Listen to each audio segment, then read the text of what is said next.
Ever since the Christian movement began, followers of Jesus Christ have said he was God in human form. But what about Jesus himself? Who did he think he was? With the rise of textual criticism and the modern study of history, historians have developed tools to unlock this question. Today, Jesus of Nazareth is no longer just a figure in a stained glass window, but a real person of history whose life can be investigated historically. So let's examine the New Testament, not as inspired scripture, but as an ordinary collection of ancient documents. Let's apply to them the standard tests we would use with regard to any other ancient sources. When historians investigate the Jesus of history, what do they find? First, Jesus claimed to be the Messiah. The Jews of Jesus' day were waiting for a promised Messiah, a descendant of King David, a warrior king who would bring military victory and spiritual renewal to Israel. They were familiar with the prophet Zechariah's ancient words. "Shout aloud, O daughter of Jerusalem, behold, your king is coming to you. Righteous and having salvation is he, humble and mounted on a donkey." Jesus' triumphal entry into Jerusalem on the back of a donkey, the final week of his life, is attested in independent sources, one of the most important criteria for the historicity of an event. In doing this, Jesus was deliberately and provocatively claiming that he was the promised Messiah, the King of Israel. Moreover, the plaque nailed to Jesus' cross stated the charge against him, in mockery of his messianic claims. The fact that later Christians did not use this derisive title for Jesus underscores its authenticity. For first-century Jews, the word Messiah was packed full of meaning. By assuming this title, Jesus was claiming all of this for himself. Jesus also claimed to be the Son of God.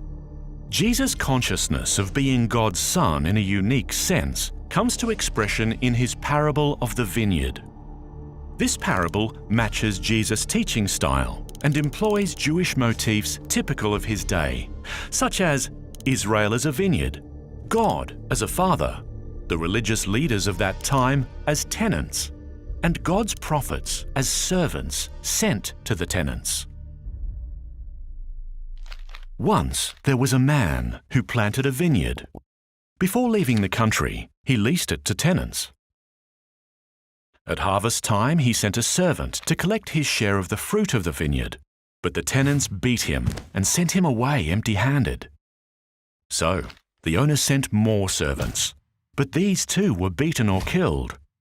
Finally, he sent his one and only son, saying, "Surely they'll respect my son." But those tenants said to one another, "This is the heir. Let's kill him, and the vineyard will be ours." So, they killed the owner's son. What do we learn from this parable about Jesus' self-understanding? He thought of himself as the only Son of God, God's final messenger, distinct from all the prophets and even the heir of Israel itself. Third, Jesus claimed to be the Son of Man. This was Jesus' favourite self-designation, being used some 80 times in the Gospels. This has convinced the vast majority of New Testament historians that Jesus did, in fact, think of himself as the Son of Man. Notice, not just a Son of Man, but the Son of Man. Jesus was directing our attention to a vision described by the prophet Daniel. "I saw in the night visions, and behold, with the clouds of heaven, there came one like a son of man. And he came to the Ancient of Days and was presented before him. And to him was given dominion and glory and a kingdom that all peoples, nations, and languages should serve him." At Jesus' trial, the Jewish high priest accused Jesus. "Are you the Messiah, the Son of God?" His answer left no room for doubt. "I am." and you will see the Son of Man seated at the right hand of power and coming with the clouds of heaven." By applying all three of these titles to himself, Jesus was claiming in no uncertain terms that he was the very God his accusers worshipped. It's no surprise the Jewish court charged him with blasphemy and condemned him to death. But that's not all. New Testament historians are agreed that the historical Jesus also claimed to have divine power and authority to perform miracles, cast out demons, revise Old Testament law, and forgive sins. He even went so far as to claim that everyone's eternal destiny is determined solely by whether we believe in him. Jesus' self-understanding cannot be reduced to that of a Jewish teacher or a charismatic leader.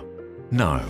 In fact, by putting himself in God's place, Jesus was making a far greater claim about himself than anyone else ever has, before or since. So the question Jesus asked his disciples confronts each of us as well. Who do you say that I am?